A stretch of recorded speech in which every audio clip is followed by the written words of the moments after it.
На База ТВ время новостей, в студии Рустам Зантария. Здравствуйте. Сегодня в выпуске.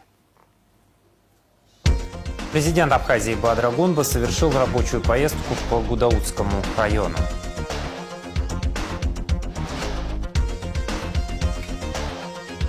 Депутаты приняли ряд изменений в законодательство в части миграционной политики Абхазии. Наш репортаж с очередного заседания весенней сессии парламента. Параллельно с археологическими раскопками на территории Сухумской крепости открывается музей под открытым небом. Начнем выпуск заседания сессии парламента Абхазии. Депутаты приняли ряд изменений в законодательство в части миграционной политики Абхазии, включили в состав двух профильных комитетов новоизбранного депутата от округа номер 26, продлили срок полномочий депутатов местного самоуправления и многое другое. Рада Чичава продолжит тему.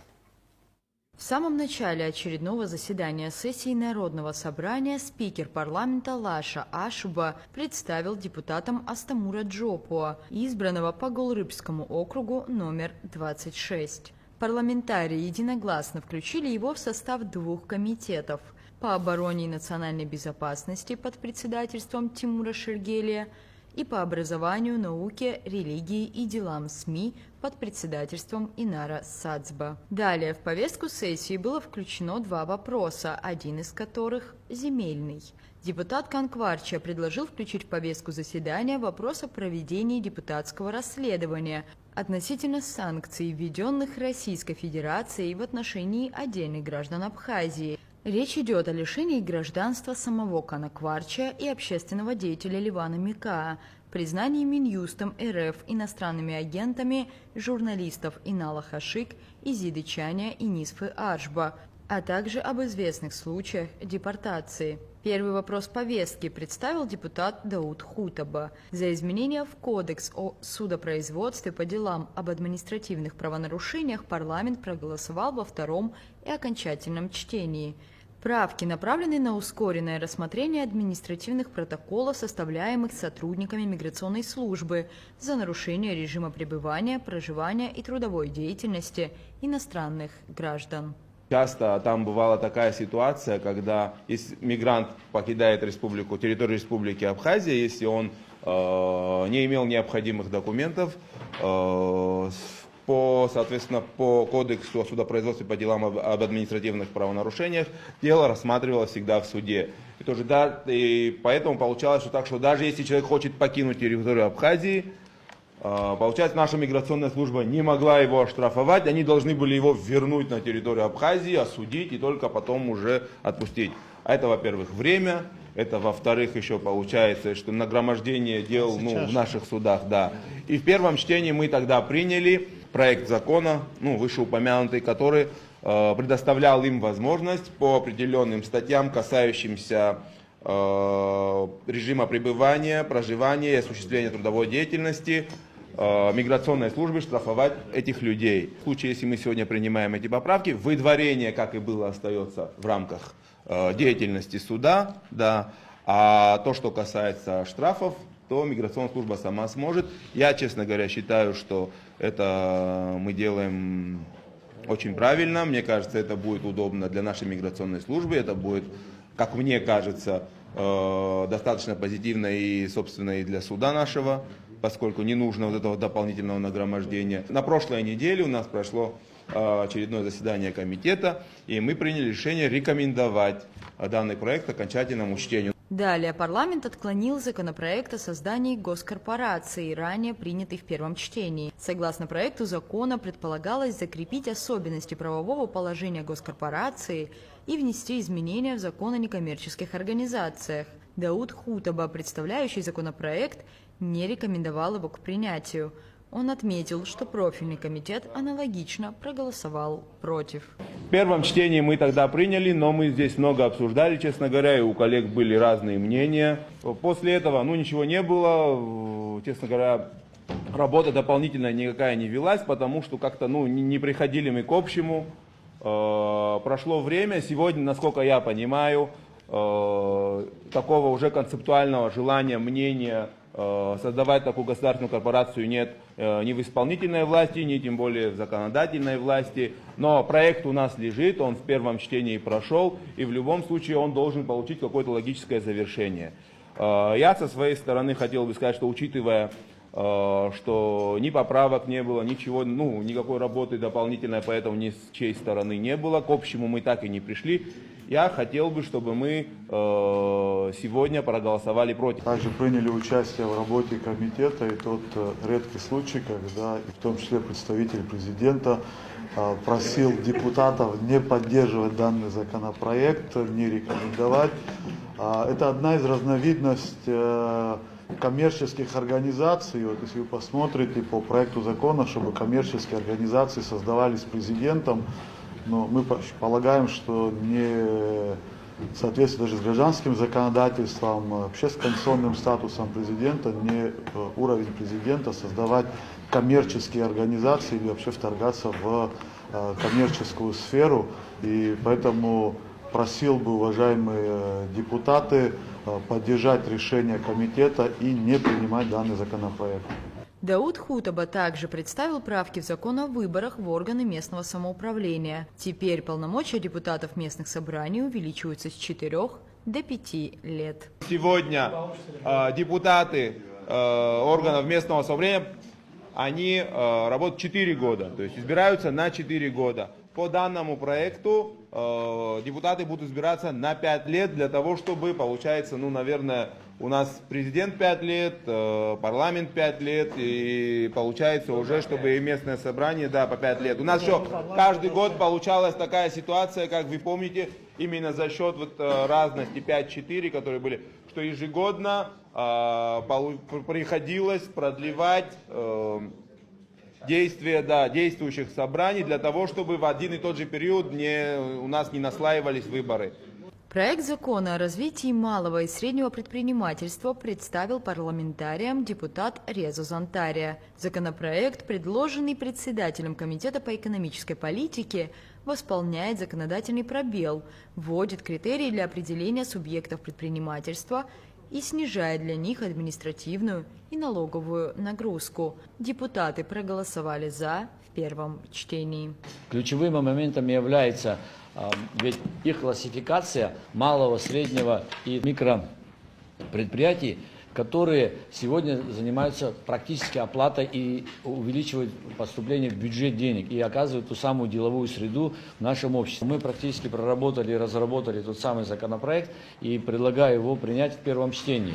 Конечно, данный законопроект требует еще несколько дискуссий, мы обязательно это будем проводить со всеми и самими компаниями, которые непосредственно от Союза самих предпринимателей, промышленников, от Министерства экономики, от налоговой инспекции и другие ведомства, которые будут активно принимать участие в разработке данного проекта. Законопроект, официально регламентирующий эфирное время национального телевидения и радио для своевременного информирования граждан о работе контрольной палаты, представил депутат Дмитрий Маршаня.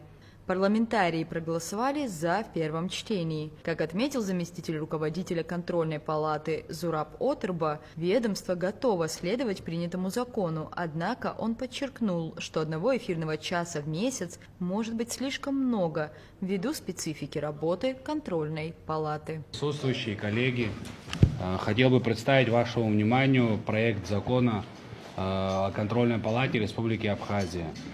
Часть 1 статьи 3.4 изложить в следующей редакции. Контрольная палата регулярно предоставляет информацию о своей деятельности средствам массовой информации, в том числе посредством использования эфирного времени на каналах государственного телевидения и радиовещания продолжительностью не менее 1 часа 1 раз в месяц. На комитете данная поправка была рекомендована. Значит, по нашему мнению, это усиливает принцип открытости, прозрачности, и граждане должны быть информированы, как используются государственные средства, как работает контрольная палата. В Народном собрании республики будет создана комиссия для проведения парламентского расследования относительно санкций, принятых Российской Федерацией в отношении отдельных граждан Абхазии, а также в целях выявления фактов нарушения конституционных прав и свобод человека и гражданина со стороны предыдущего руководства Республики Абхазия. Соответствующее постановление представил депутат Кан Кварче. Создать парламентскую комиссию по расследованию причин возникновения фактов применения в отношении отдельных граждан Республики Абхазия персональных санкций со стороны Российской Федерации, а также в целях выявления фактов нарушения конституционных прав и свобод человека и гражданина со стороны предыдущего руководства Республики Абхазия. Комиссия провести парламентское расследование в течение 3 месяцев со дня создания. И третьим пунктом идет утвердить следующий состав комиссии. Это, значит, депутат парламента Кварче Кан Валерьевич, депутат парламента Хутаба Дауд Витальевич, депутат парламента Шергеля Тимур Адамурович, депутат парламента Туни Эрик Сагателович и депутат парламента Пиля Бадра Игович. Более того, еще хотел бы вам сказать, что мы вчера и позавчера было письмо в соответствии с законом, которое было направлено на имя Лаши Нукзаровича, значит, инициативное письмо, которое подписало 20 депутатов. Было письмо, большое письмо от представителей общественности города, страны, вообще в целом, ссылаясь на что мы уже письмо подготовили на имя спикера парламента.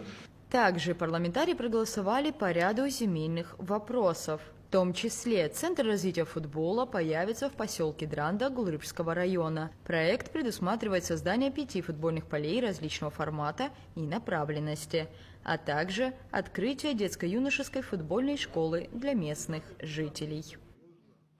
Рада Чачава, Валерий Кюкискири, Абаза ТВ.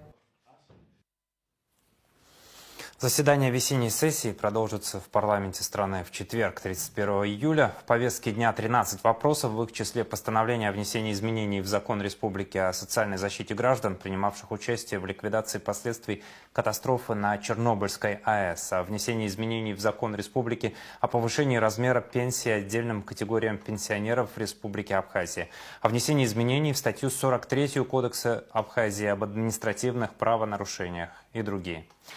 Официальная хроника президента. 30 июля глава государства Бадра Гунба совершил поездку по Гудаутскому району. В рамках поездки президент посетил водозабор в селе Дурипш, расположенный в высокогорной местности, сообщает пресс-служба Управления капитального строительства. Водозабор питает водой села Дурипш, Лыхнех, Пстаг, Куланырху, Абгархук, Звандрипш, Мгудзырху, а также часть города Гудаута. В этом районе в летние месяцы зачастую возникают проблемы с водой из-за понижения дебита на водозаборе в русле реки Хыпста. О положении дел рассказал начальник УКС Демир Гамисония. Вопросы обеспечения граждан питьевой водой для нас ключевые. Необходимо приложить все усилия, чтобы максимально сократить дефицит в этом году.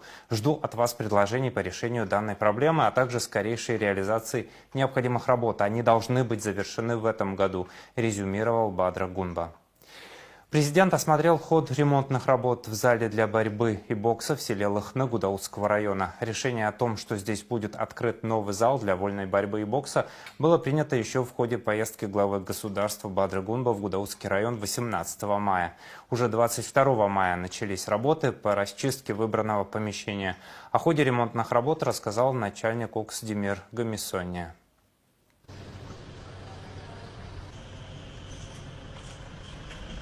Как и обещали, идем по графику. К 1 сентябрю мы завершим работы обязательно. Это боксерский зал.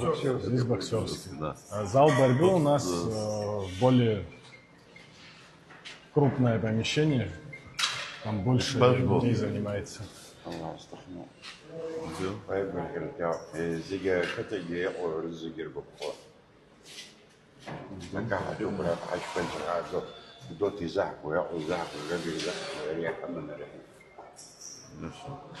Нас катаги вчека псытына цап адна пхелот вчпадна пхелот катаялцинца катаду.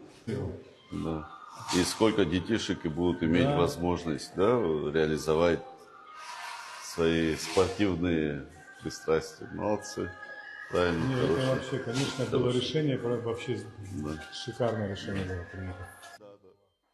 Здесь будут беговые дорожки.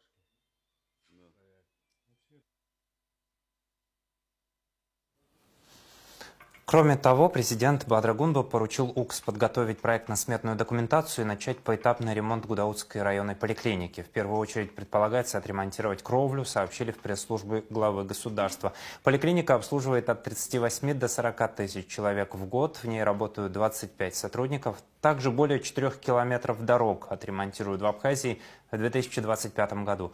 Благодаря финансовой поддержке России на эти цели будет направлен 1 миллиард рублей, заявил президент Бадра Гунба во время визита в Гудаутский район. Дополнительно ремонт будет проводиться и за счет собственных средств. Обновление дорожной инфраструктуры начнется с города Гудаута. В этом году там восстановят 3 улицы. К ремонтным работам приступят в ближайшее время. Накануне президент Абхазии Бадра Гунба посетил студию народных промыслов «Артель» и ознакомился с работой различных ее цехов, включая кожевенный, стеклодувный, гончарный, деревообрабатывающий, печатный и лазерный. Считаю, что такого рода производство необходимо поддерживать. Это, конечно же, в первую очередь рабочие места, это новая база налогообложения. И, конечно же, важно сохранить тот потенциал, который мы имеем. Народное творчество, позволяющее сохранять самобытность и традиции производства, сказал Бадра Гунба. Особое внимание глава государства уделил гончарному цеху, подчеркнув, что он предоставляет молодым людям возможность применять полученные знания на практике, создавать предметы искусства, а также способствует развитию малого предпринимательства и сохранению национальных традиций. По итогам посещения студии «Артель» президент пообещал содействие в решении вопроса с помещением, а также в получении субсидий в рамках программы поддержки предпринимателей. Также договорились о подготовке студии предложения по созданию литейного цеха по обработке цветных металлов и реализации образовательной программы. Президент подтвердил готовность поддерживать эти проекты. Кроме того, президент Абхазии принял сборную команду республики по домино, которая стала призером международного открытого чемпионата в Мексике. Во встрече принял участие вице-премьер, исполняющий обязанности председателя Госкомитета по делам молодежи и спорту Тараш Хагба. Глава государства поздравил спортсменов с победой, подчеркнув, что их успехом гордится вся страна. Взяла шаби, коррекс листша, пишет с хоп, вчера только из Мексики и Мексос, вчера при одной турнир, я шизал шапкада ревзио, пайбер пятым, арадны медал жги, скуяна год шара, я шапшал вчера хумпаза абхерия, главное абсна адзергара зараб наски. Шахарак, профессионал спорта, а что я шапшиз дара азыка и псо. Вишцы и шараин зоуска ахазглара и ханзахалшо. Я кто везде я что как вчера по амашулара что позволился.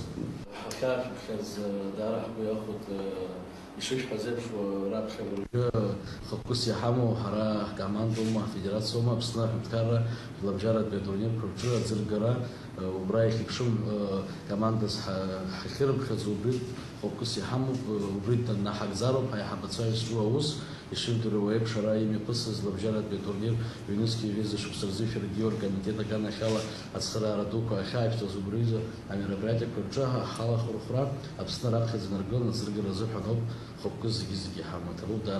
Еще до того, как мы отправлялись на чемпионат, мы встречались с вами, и с вашей хорошей легкой руки у нас получилось заработать серебряное место на международном турнире, который прошел в Мексике. Вместе с этим и мы плодотворную работу за год провели, сформировали лучшую сборную, которая сегодня у нас топовая команда, на которую я очень сильно рассчитываю, что в ближайшие последующие годы она будет нам приносить высокие победы. Вместе с этим мы встречались с руководителями Федерации международного домино, проговаривали о том вопросе, который мы тогда с вами поднимали, о возможном проведении чемпионата мира в Абхазии в 26-м, от силы в 27-м годах. Встреча прошла положительно, они очень сильно обрадовались.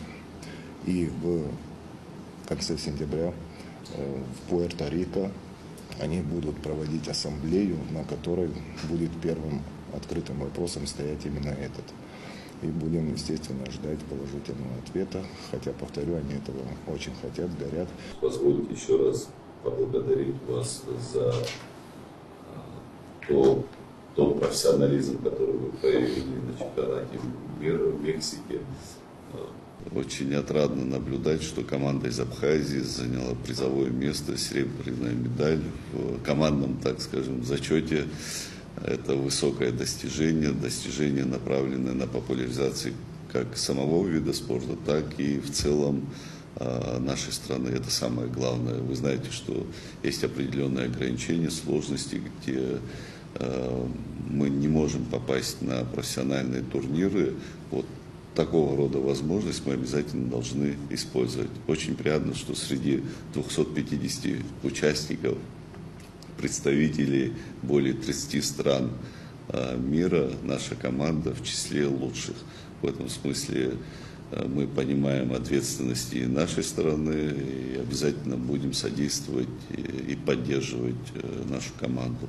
Что касается проведения турнира чемпионата мира по домино в Абхазии, этот опыт мы уже имеем. В 2011 году, будучи министром культуры, был также сопричастен к этой истории, когда мы, воспользовавшись, по сути, возможностью проведения чемпионата мира, нахождения на территории Абхазии представителей более 35 стран мира, могли бы донести до них свою самобытность, культуру, то, чем гордится наша страна. И в этом смысле я с удовольствием поддержу еще раз проведение чемпионата мира по домино на территории Абхазии.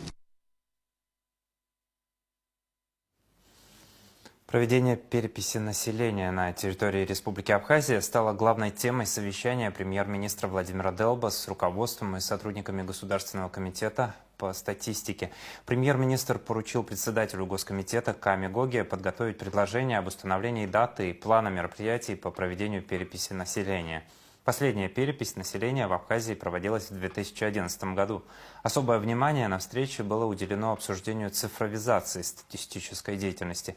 Разработанная программа электронной отчетности уже работает в тестовом режиме. Это позволяет более подробно и оперативно обрабатывать получаемую информацию о состоянии экономики, социальной сферы и жизни людей, отметила председатель Госкомитета Кама Гоге.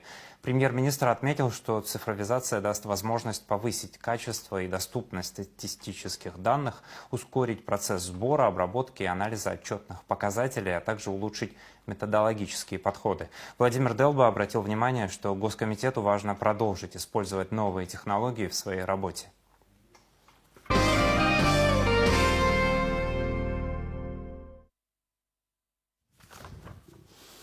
Информация правоохранителей. Сотрудники СГБ задержали гражданина Турции Кюпчу Сейдан Недим Хасан Тахиновича, 1972 года рождения. По оперативным данным и результатам проверки он совершил убийство на территории Турции и во избежание наказания незаконно пересек государственную границу вброд из Грузии в Абхазию, сообщили в пресс-службе СГБ. С целью легализации своего нахождения на территории Абхазии и сокрытия своей личности гражданин Кюпчу воспользовался паспортными данными гражданина Абхазии, репатрианта, умершего к тому времени на территории Турции. В отношении гражданина Турции проводятся дальнейшие оперативно-следственные мероприятия. Информация спасателей. Один человек погиб в результате ДТП с 5 автомобилями в Гагре, сообщили в пресс-службе МЧС. При столкновении также пострадали двое. Они доставлены в Гагарскую центральную районную больницу. Как уточнил спутник, начальник управления ГАИ Абхазии Дамий Авицба, водитель, совершивший наезд, был в состоянии алкогольного опьянения. Первое заседание в 2025 году Межведомственной исполнительно-распределительной комиссии по государственной целевой программе «Жилище» 2023-2025 состоялось под председательством вице-премьера Вараздата Минасян. В соответствии с программой были рассмотрены заявления граждан, инвалидов первой группы Отечественной войны народа Абхазии, лиц, на иждивении которых находится ребенок-инвалид или заявитель-инвалид с детства, круглых сирот, многодетных семей, 5 и более детей. На заседании рассмотрели 40 заявлений. Следующее заседание комиссии состоится в пятницу 1 августа.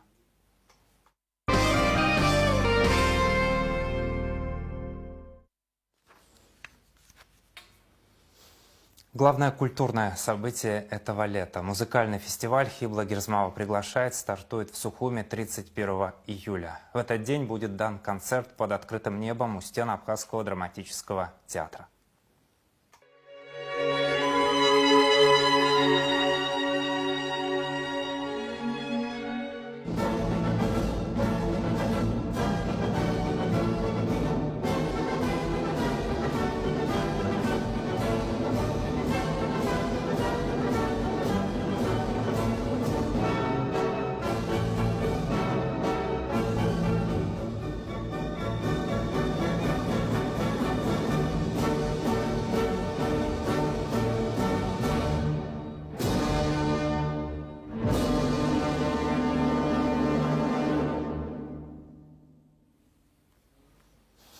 В 2025 году фестиваль продлится с июля по декабрь. Всего запланировано более 20 концертов в городах России и зарубежных стран, как Абхазия, Австрия, Монголия, Турция и Чехия. В день открытия на сцене в Сухуме, возведенной у стен Абхазского драматического театра имени Чанба, выступит всемирно известный пианист Денис Мацуев.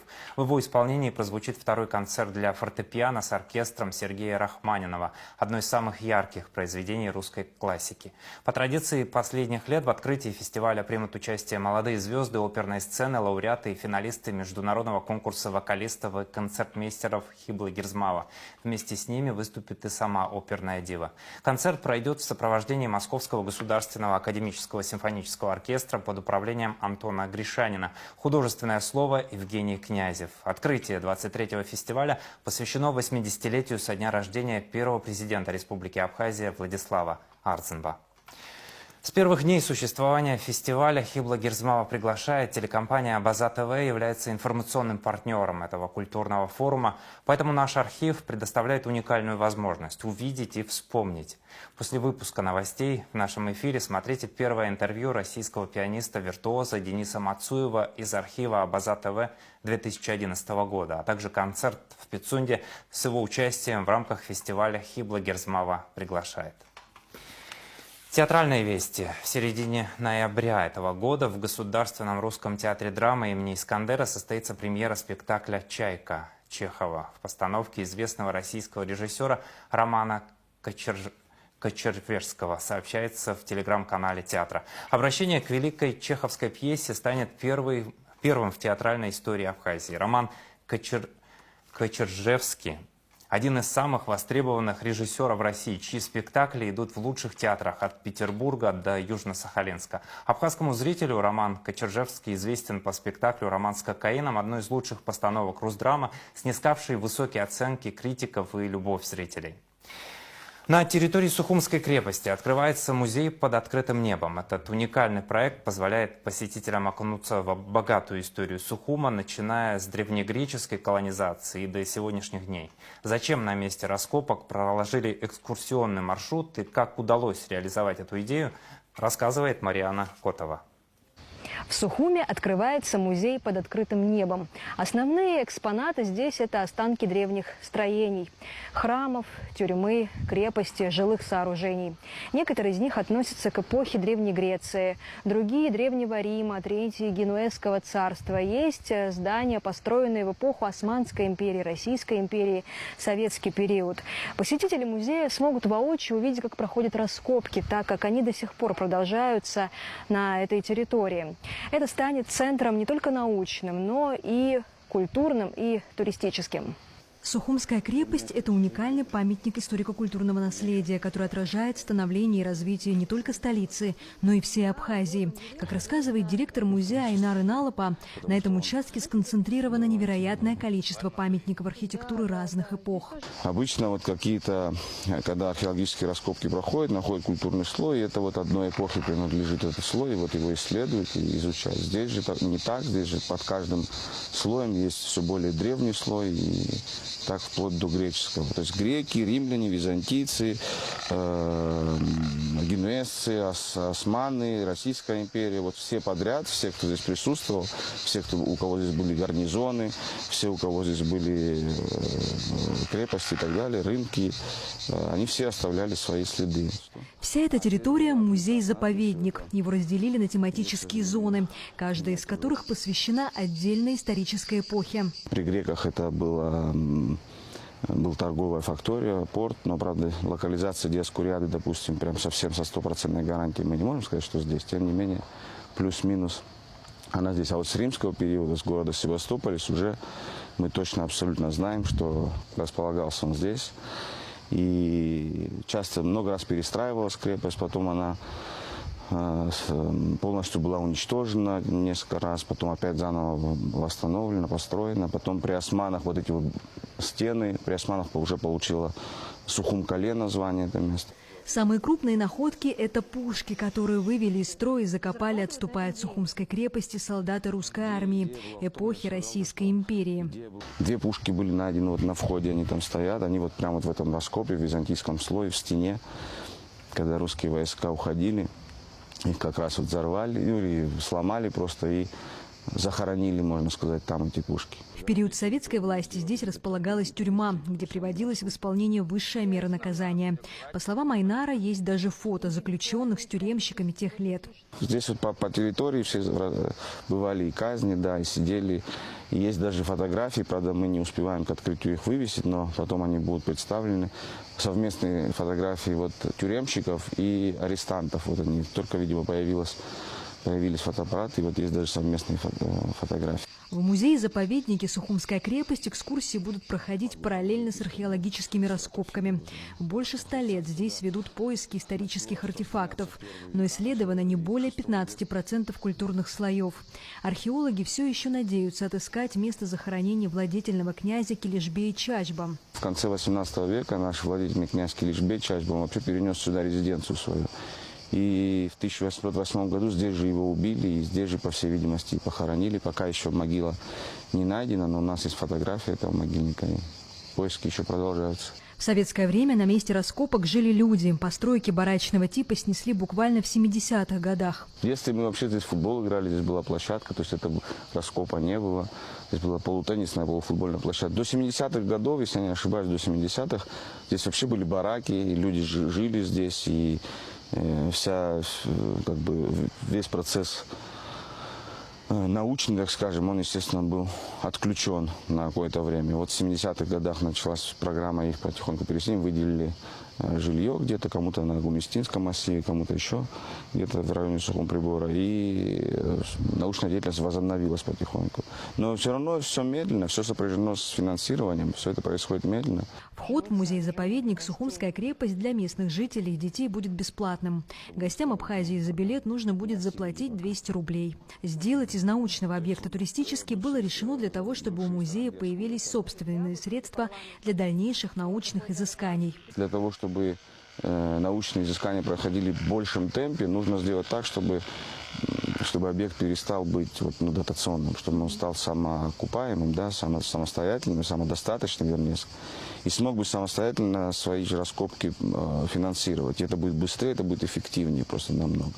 Идею открыть это место для посетителей и разработать маршрут историки вынашивали не один год.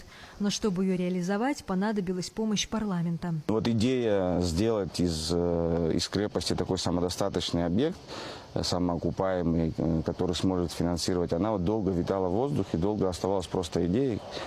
И в начале 1924 года депутат Народного собрания Дмитрий Маршанин, Дмитрий Александрович, в принципе, стал амбассадором, грубо говоря, этой идеи, он в парламенте. И смог убедить комитет по культуре как раз, что идея имеет право на жизнь, на воплощение.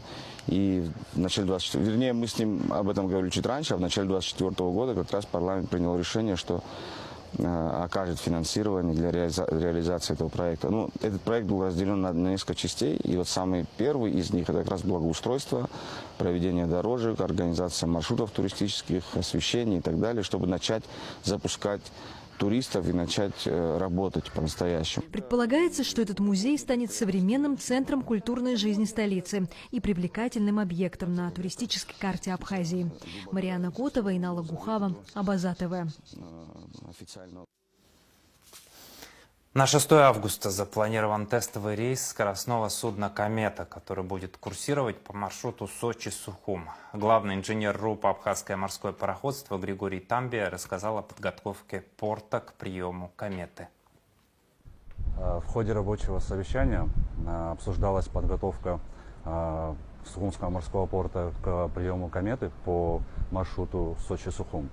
Данный причал изначально был готов к приему различных пассажирских судов, но так как сама «Комета» имеет свою определенную специфику, по просьбе судовладельца нам необходимо было дополнительно доукомплектовать причал дополнительными отбойными устройствами. Для удобства и безопасности пассажиров нами осуществлен косметический ремонт настила причального сооружения и установлено леерное ограждение. А также причал оснащен всеми необходимыми техническими средствами, которые требуются по технике безопасности.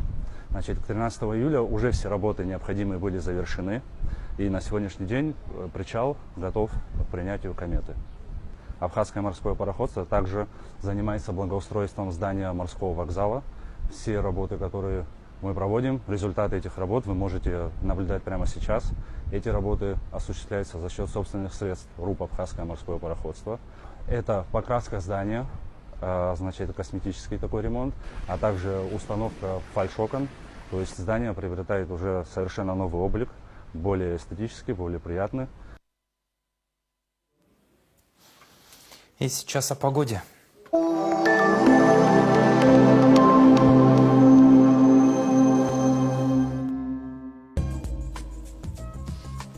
В четверг, 31 июля, в Абхазии ожидается переменная облачность. Во второй половине дня местами возможен небольшой дождь, гроза, к вечеру без осадков. Атмосферное давление 754 миллиметра ртутного столба, ветер слабый и умеренный. Температура воздуха ночью от 20 до 25, днем от 25 до 30 градусов. Температура морской воды 28 градусов, волнение морской воды слабое и умеренное, относительная влажность воздуха от 70 до 90%.